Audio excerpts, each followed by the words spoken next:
কোরআন ছাড়া দুনিয়াতেও বিফলতা আবার আখিরাতেও বিফলতা। কোরআন ছাড়া দুনিয়াতেও সফলতা অর্জন করা সম্ভব না, কোরআন ছাড়া আখিরাতেও সফলতা অর্জন করা সম্ভব না। আল্লাহ পাক রব্বুল আলামিন কি কোনদিন আমরা দেখছি? আপনারা যারা আছেন, আমরা যারা ঈমান আনছি আল্লাহ তাআলার উপর, আল্লাহ তাআলাকে কে কোনদিন দেখছেন? আল্লাহ তাআলাকে দেখেন নাই। আর আল্লাহ পাক রব্বুল আলামিন আল্লাহ তাআলা জান্নাতে আমাদেরকে দেখা দিবেন। সুবহানাল্লাহ। কোথায় দেখা দিবেন? এই দেখার আগে আল্লাহ পাক রব্বুল আলামিন আমাদেরকে আল্লাহ তাআলার বিধানগুলো মানার জন্য আল্লাহ তাআলা নিজের পক্ষ থেকে যে ফরমান আমাদেরকে দিয়েছেন, যে চিঠি আমাদেরকে দিয়েছেন, এই চিঠি বা ফরমান হলো কোরআন মাজিদ। এই চিঠি কি বলেন? কোরআন মাজিদ। আল্লাহ তাআলার তরফ থেকে কোরআন মাজিদ। এখন আমি যদি বলি আল্লাহ তাআলার সাথে সম্পর্ক করতে হলে, আল্লাহর খাস বান্দা হইতে হলে, জান্নাত পেতে হলে কোরআন ছাড়া কি কোনোদিন সম্ভব? বলেন, কোরআন ছাড়া কোনোদিন সম্ভব? এজন্য আমি বলতে চাই, বর্তমান জামানায় আমরা ফেসবুকের মধ্যে কত সময় কাটিয়ে দিই, ইউটিউবে কত সময় কাটিয়ে দিই, কিন্তু আমি আমার সব দিকের সময় আমি পাই। শাস্ত্রের সময় দেওয়ার জন্য আমার সময় আছে, গুরু রাখার জন্য আমার সময় আছে, গল্প গুজবের জন্য আমার সময় আছে, কত কিছুর জন্য সময় আছে, কিন্তু দৈনিক কোরআন শিক্ষার জন্য একটা সময় আমি বের করতে পারি না। বলেন ঠিক কিনা? এখানে যদি আমি জিজ্ঞাসা করি আপনারা কোরআন তেলাওয়াত সবাই পড়েন? সবাই পারেন কোরআন তেলাওয়াত? দিকে দিকে করতে পারেন? সূরা তো সবার মুখস্থ আছে, কিছু কিছু সূরা মুখস্থ আছে, কিন্তু দিকে দিকে কোরআন তেলাওয়াত করতে পারেন না সবাই। আফসোস হয় যারা কোরআন তেলাওয়াত করতে পারে না। আল্লাহর কাছ থেকে যেটা নাযিলকৃত মুহাম্মদুর রাসূলুল্লাহ সাল্লাল্লাহু আলাইহি ওয়াসাল্লাম নাযিল হয়েছে, এই কোরআন যদি আমি পড়তে পারি না, আমি মনে করি যিনি কোরআন পড়তে পারেন না ওনার মতো হতভাগা পৃথিবীর বুকে আর কেউ হতে পারে। বলেন ঠিক কিনা? সবাই বলেন ঠিক কিনা? এজন্য আপনি আমি কত সময় নষ্ট করি, নষ্ট করিনি?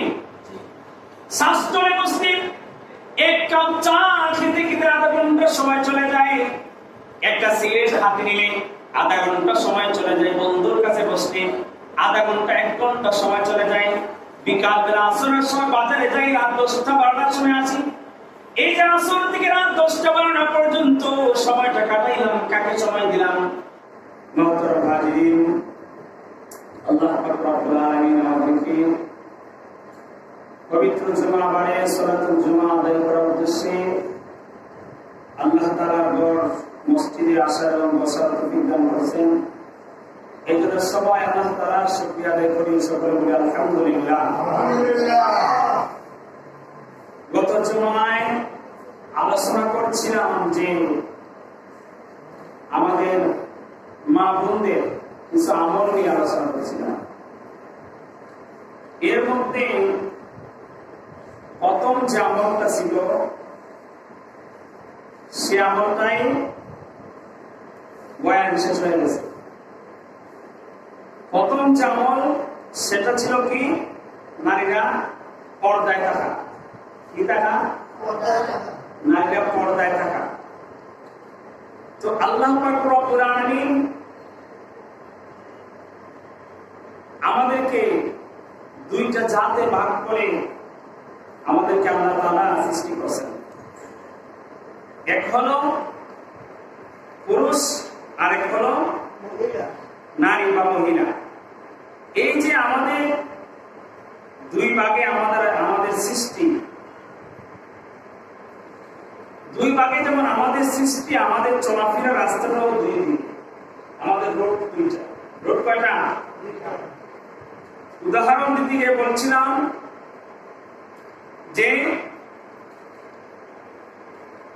আমরা যে বিদ্যুৎ ব্যবহার করি, এই বিদ্যুৎ দ্বারা আমরা উপকৃত হই। বিদ্যুতের ফ্যান বলেন, লাইট বলেন, যেটাই বলেন, ফ্রিজ বলেন, যে বিদ্যুৎ দ্বারা আমরা যেগুলো ব্যবহার করি, এই জিনিসগুলা কয়টা তার দ্বারা চলে? দুইটা তার। দুইটা রোধের মাধ্যমে একটা ফ্যান বা একটা লাইট, বৈদ্যুতিক যে জিনিসগুলো আমরা ব্যবহার করি, দুইটা তার দ্বারা ব্যবহার করতে পারি। এখন কেউ যদি বলেন দুইটা তারকে একত্রিত করে তারপরে লাইট জ্বালাই, সম্ভব নেই। লাইট অথবা ফ্যান, দুইটা লাইট, দুইটা তার আলাদা আলাদা জয়েন্ট দিতে হবে, তাহলে কি হবে? আপনার বাতি জ্বলবে, ফ্যান চলবে, ফ্যান চলবে। আর না হয় ফ্যান জ্বলে যাবে, ফ্যান কি হবে? জ্বলবে, জ্বলে দিবে, নষ্ট, ক্ষতিগ্রস্ত হবে। ঠিক তো জোরভাবে আল্লাহ পাক রব্বুল আলামিন আমাদেরকে দুই জাতে বিভক্ত করে আমাদের সৃষ্টি করেছেন। এক হলো আমরা পুরুষ, আর এক হলো নারী। দুই জাতে ভাগ করে যদিও আল্লাহ তাআলা সৃষ্টি করেছেন, কাউকে আল্লাহ তাআলা সম্মান কম দেন না। বলেন, কাউকে আল্লাহ তাআলা সম্মান কম দেন নাই, সকলকে আল্লাহ তাআলা সম্মান দিয়েছেন।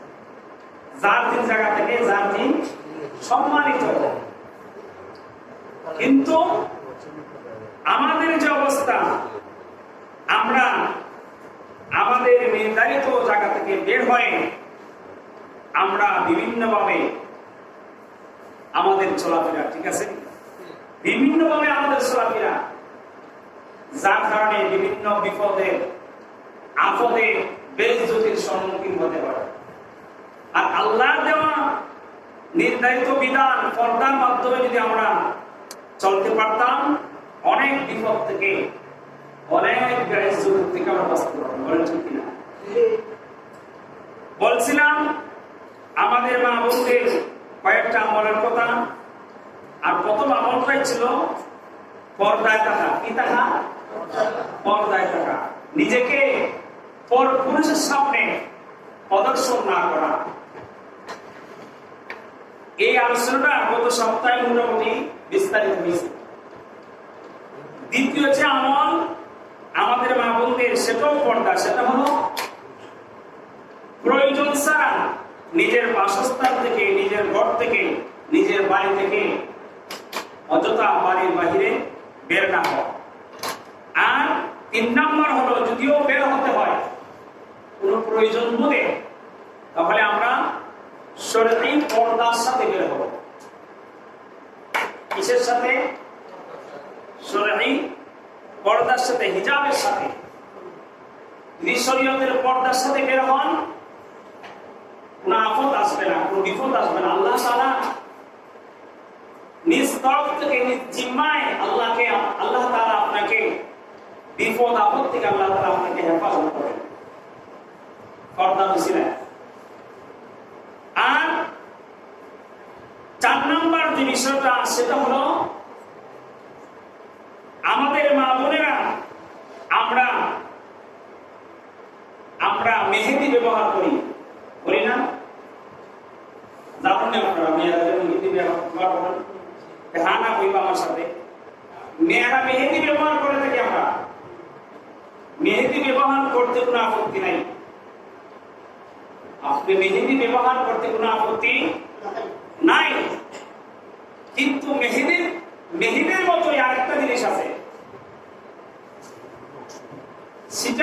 সেটা মেহেদির মতো কিন্তু মেহেদি না।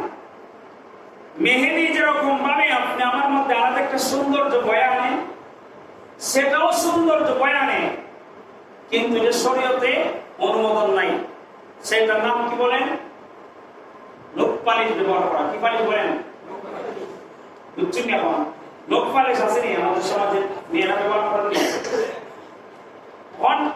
মেহেদি আর লোক পালিশের মধ্যে অনেক ব্যবধান আছে। মেহেদি দিলে তার রংটা, খোঁজটা চামড়া বসে যায়, আর ওই মেহেদিটা পানি দিয়ে দৌত করলে মেহেদিটা চলে যায়, ঠিক আছে তো?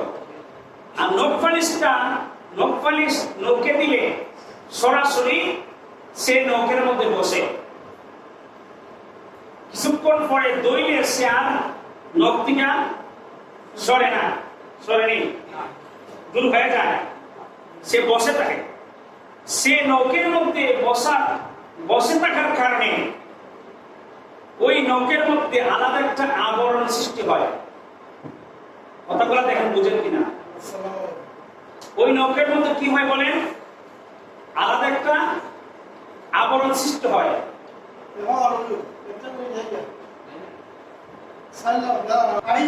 যে কথা বলতেছিলাম যে ওই নখ পালিশের কারণে নখে আলাদা একটা আবরণ সৃষ্টি হয়, অন্য হয় না। আর মেহেদি কিটা, মেহেদির তার কোষটা বা রংটা বসে মেহেদিটা সরে যায় বা দইলে সে চলে যায়। আর নখ পালিশটা, নখ পালিশ ব্যবহার করলে তার রং বা কোষ বসে আসে, সরাসরি সে বসে যায়। আর সে নখে বসে যাওয়ার কারণে নখের মধ্যে আলাদা একটা কি হয়, আবরণ সৃষ্টি হয়, আবরণ সৃষ্টি হয়। এখন আমি যদি প্রশ্ন করি আপনাদেরকে, উজুর মধ্যে হাতের নখ ছাড়া ধুইতে হয় না নখ সহ ধুইতে হয়? উজুর মধ্যে একটা ফরজ হলো আপনার হাত ধোয়া। হাত কোথায় পর্যন্ত ধোয়া?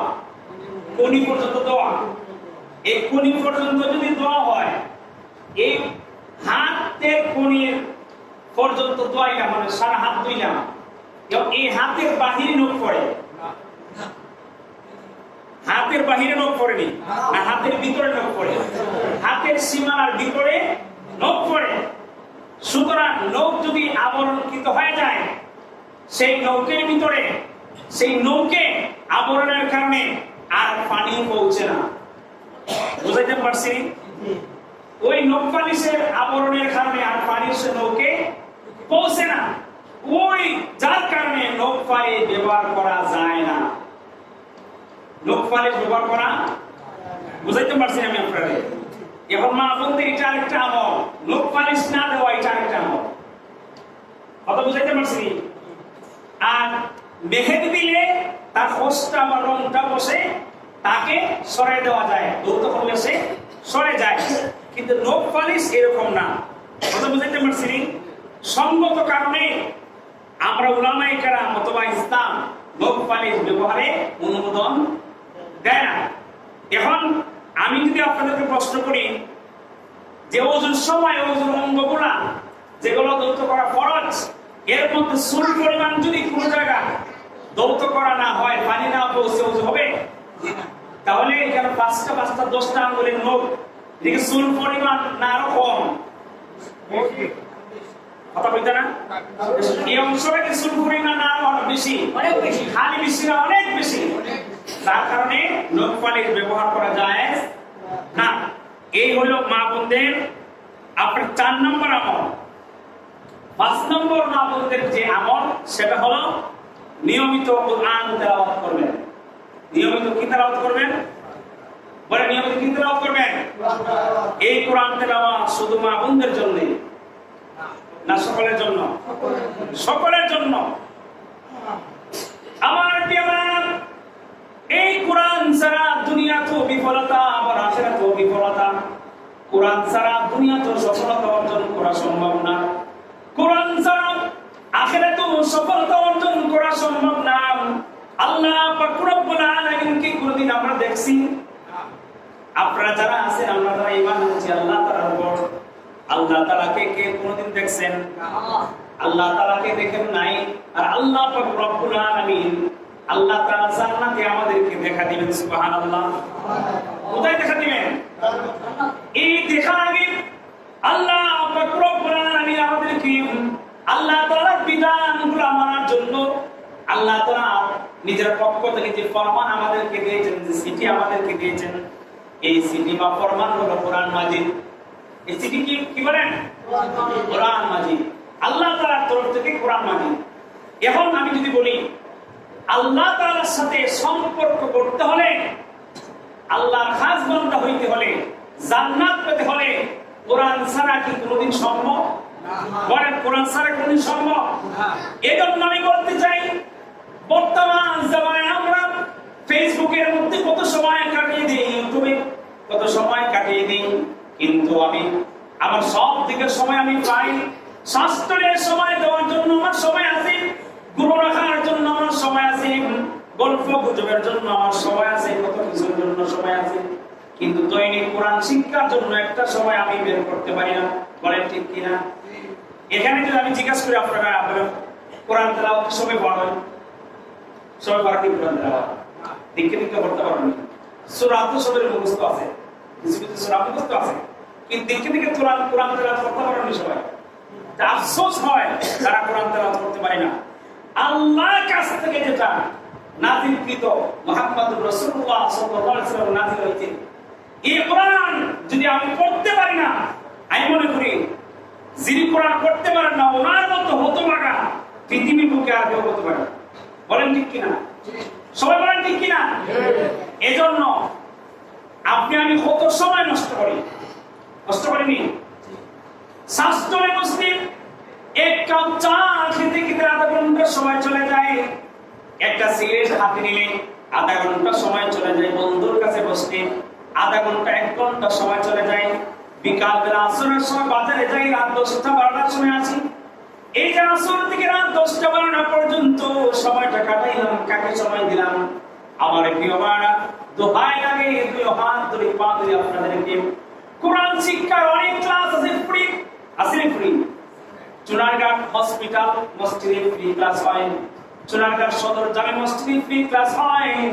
একটু নিজের প্রতি দয়া করুন, নিজের অফিসের প্রতি দয়া করুন, জাহান্নাম থেকে বাঁচার চেষ্টা করুন, জান্নাতে যাওয়ার জন্য চেষ্টা করুন। আমার প্রিয় ভাইরা, কত সময় নষ্ট করতেছেন, সব কত সময় অপর করে দিতেছেন, কিন্তু নিজেকে দেওয়ার জন্য একটু আফসোস হয় না যে আবার আল্লাহ তাআলা কোরআনটা আমি পড়বো? এটাকে মন চায় না? যেমন চায় না? মন চায় তো? তাহলে সোনার চাইতে আপনাদের এলাকা থেকে কয় হাজার টাকা লাগে? 10 টাকা 10 টাকা এটা দিতে 20 টাকা, 20 টাকা যদি আপনি 2-4 মাস দেন 20 টাকা মিলিয়া দৈনিক, তাহলে কয় লাখ টাকা আপনার রুজি দিয়ে দেয় বলে। তো প্রতিদিন আপনি নিয়ত করুন যে আজকে থেকে ইনশাআল্লাহ আমি কোরআনের জন্য প্রতিদিন আমি কোরআন শিক্ষা কেন্দ্রে যাব, আর আমি গিয়া 2 মাস বা 3 মাসের ভিতরে আমি কোরআনটা শিখে আসবো। পারবেন ইনশাআল্লাহ? কথা হোক, পারবেন ইনশাআল্লাহ? আমার প্রিয় ভাইরা, যে বলতেছিলাম, এখন নারী পুরুষ সকলের জন্য কোরআন তেলাওয়াত না, শুধু নারীর জন্য? সকলের জন্য কোরআন তেলাওয়াত। এইজন্য মেয়েদের যারা মা বোনরা কোরআন তেলাওয়াত পারে না, আপনি যেভাবেই হোক আপনি কোরআন তেলাওয়াত শিখতে হবে। যদি এখন হঠাৎ করে আপনার ঘরে একজন স্ট্রোক করে, আপনার হাতে 1 টাকা নাই, দেখবাই 1 লাখ টাকা আপনার হাতে হইল, আপনার গরু কুনাখানা সব জায়গা ঢুকাইয়া 1 টাকা মিলে না, কিন্তু একজন স্ট্রোক করে দেখতে খাইব। আপনার প্রয়োজনে যদি আপনি দুনিয়ার প্রয়োজনীয়তা করতে পারেন, আখিরাতের প্রয়োজনে যে কোরআন ছাড়া জান্নাত সম্ভব না, সেই কোরআনকে সময় দেওয়ার জন্য আপনি যেভাবেই হোক, আপনি বৃদ্ধ হয়ে গেছেন কিন্তু ছাত্র হইতে বাধা নাই। বলেন ঠিক কিনা?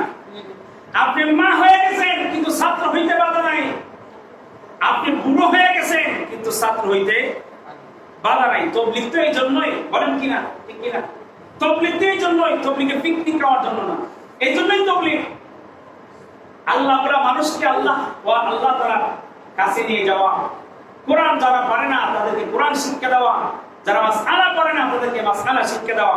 আমার প্রিয় ভাইরা, বলছিলাম যে মহিলাদের 5 নম্বর যে আমল, সেটা হলো নিয়মিত কি করা? বলেন, কোরআন তেলাওয়াত করা। 6 নম্বর যে আমল, সেটা হলো আমাদের মা বোনদের মাথার চুল লম্বা না, আমাদের মতো খাটো। এই লম্বা চুল দৈনিক বা 2-3 দিনে একবার আশ্রাইলে এইটা থেকে কিছু চুল বের হয়নি। এক সময় 2-4 মাসে বা 6 মাসে বা বছরে অনেক বড় একটা স্তূপ বাইরে চুলে। এই চুলগুলা আমাদের সমাজের মেয়েরা আমরা অনেকে বিক্রি করি, আছে।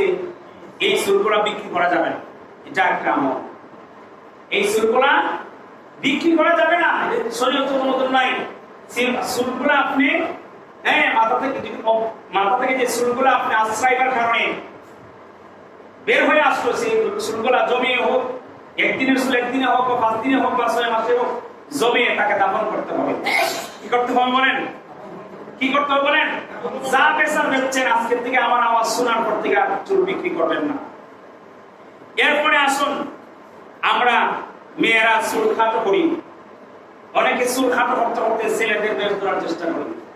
মেয়েদের চুল আল্লাহ তাআলা দিয়েছেন, এটা লম্বা, এটা সুন্দর। মেয়েদের চুল যত লম্বা হবে তত সুন্দর হবে। আর ছেলেরা চুল, আমরা যারা পুরুষরা আছি, আমাদের চুল হইতো খাটো, কোন ধরনের ডিজাইন না, ডিজাইন ছাড়া, একদিকে লম্বা একদিকে খাটো, এরকম না, সব দিকে সমান থাকতো। অথবা আপনি 3 ধরনের সুন্নতি চুল রাখতে পারেন, হয়তো গায়ের সমান, লেম্মা জিম্মা অফরা হয় সুন্নত। আমরা হয়তো গায়ের সমান, অথবা আপনার গান এবং খানের মধ্যবর্তী জায়গায়, অথবা খানের নতির সমান। এই খানের নতি গানের মধ্যখান অথবা বরাবর গান, এই 3 প্রকারের পুরুষের চুল রাখা হলো সুন্নত। আর আমরা যেটা রাখছি, যেটা করি আমরা, এটা হলো জায়েজ। এটা কি জায়েজ? এরকম করা জায়েজ, না জায়েজ না। এরপর 7 নম্বর কি বললাম, মেয়েরা চুল খাটো করবেন না। 8 নম্বর হলো পবিত্রতার প্রতি মেয়েরা খুব বেশি খেয়াল রাখা। কিসের প্রতি? পবিত্রতার প্রতি। আমাদের মা বোনদের, প্রাপ্তবয়স্ক মা বোনদের প্রতি মাসে একটা সময় আসে, যেটা তখন সময় এটা বিরাজমান থাকলে, যতদিন থাকে, চলতে থাকে, ততদিন পর্যন্ত উনি নাপাক। এবং এখানে লম্বা আলোচনা। নাপাক বলতে উনার হাতে কিছু খাওয়া যাবে না, উনি কিছু ধরতে পারবেন না, উনি ফুল্লি পূর্ণ নাপাক, এমন কোনো বিষয় না। উনি শুধু নামাজ পড়তে পারবেন না, কোরআন তেলাওয়াত করতে পারবেন না, তাওয়াফ করতে পারবেন না, এরকম কোন কিছু করতে পারবেন না, কিন্তু তাসবিহ আদায় করতে পারবেন, দুরূদ শরীফ পড়তে পারবেন। যেখানে দুরূদ শরীফ পড়তে পারবেন, তাসবিহ আদায় করতে পারবেন, সেখানে জিনিসপত্র ধরতে কোনো বাধা আছে? আল্লাহ রাসূলের স্ত্রী হযরত আয়েশা রাদিয়াল্লাহু তাআলা আনহা মাসিক হালতে উনি গ্লাসের যেদিকে মুখ লাগাইয়া পানি পান করছেন, আল্লাহ রাসূল সেই জায়গায় মুখ লাগাইয়া পানি পান করছেন। কথা বুঝতে পারছেন নি? সুতরাং এদেরকে ঘৃণাইবার কোনো সুযোগ নাই। যাই হোক, এরপরে আসুন আমরা আমাদের মা বোনরা এই পবিত্রতার মাসআলাটা, এটা শরমের মাসআলা, এই শরমের মাসআলাটা কোনো ভালো আলেমা থেকে পবিত্রতার মাসআলাগুলো ভালোভাবে জেনে নেবেন। এই মাসিকের যে মাসআলাগুলো কঠিন মাসআলা, যদি ভালোভাবে জেনে না রাখা যায়, তাহলে আপনার ইবাদতের মধ্যে সমস্যা হয়, ইবাদতের মধ্যে বিঘ্ন হয়। আপনার দেখা যাবে যে আপনি পবিত্র, কিন্তু আপনি নিজেকে ভাবছেন অপবিত্র, আপনি নামাজ আদায় করছেন, নামাজ কাজা হয়ে যাবে। আবার দেখা যাবে আপনি অপবিত্র, মাসআলা জানেন না, আপনি নিজেকে ভাবতেছেন আমি পবিত্র, দেখা যাবে আপনি অপবিত্র মতো নামাজ আদায় করতেছেন। এই জন্য এই কথাগুলো খুবই গুরুত্বপূর্ণ। এরপরে আসুন আপনার আমাদের মা বোনদের তেলাওয়াত প্রায় অশুদ্ধ। কেউ যে কোনোভাবেই হোক, নিজের বাড়ি থেকে হোক, মাদ্রাসায় ভর্তি হয়ে হোক, বয়স্ক শিক্ষা দিয়ে হোক, যেভাবেই হোক, আপনি আপনার তেলাওয়াতকে সহি করতে হবে। সেলাম তেলাওয়াতকে সহি না করে আপনার সুযোগ নাই। এরপরে আপনার কুলুপ ব্যবহার করা, বাথরুম শেষ করার পরে কুলুপ ব্যবহার করা। এরপর আপনার আমাদের মা বোনদের 12 নম্বর যে আমলটা, সেটা হলো ছোট আওয়াজে কথা বলা। কি আওয়াজে কথা বলা? আল্লাহ তাআলা আমাদের মা বোনদের কণ্ঠের মধ্যে আলাদা একটা আকর্ষণ দিয়েছেন, সুবহানাল্লাহ। এই আকর্ষণে আমাদের পুরুষদের মন কাড়ে, পুরুষদের মনটা কাড়ে, এটা আল্লাহ তাআলা আমাদের 12 জন্য দিয়েছেন। এই জন্য ছোট আওয়াজে কথা বলা। এরপরে আপনার 13 নম্বর যেটা খুবই গুরুত্বপূর্ণ আমাদের সমাজের জন্য, সেটা হলো খোলামেলা পুকুরে গোসল না করা। আমার প্রায় দেখা যায় যে আমরা আমাদের পরিবেশ, আমাদের সামাজিক ভাবে অনেক পুকুর আছে খোলামেলা, এই পুকুরের মধ্যে মহিলারা গোসল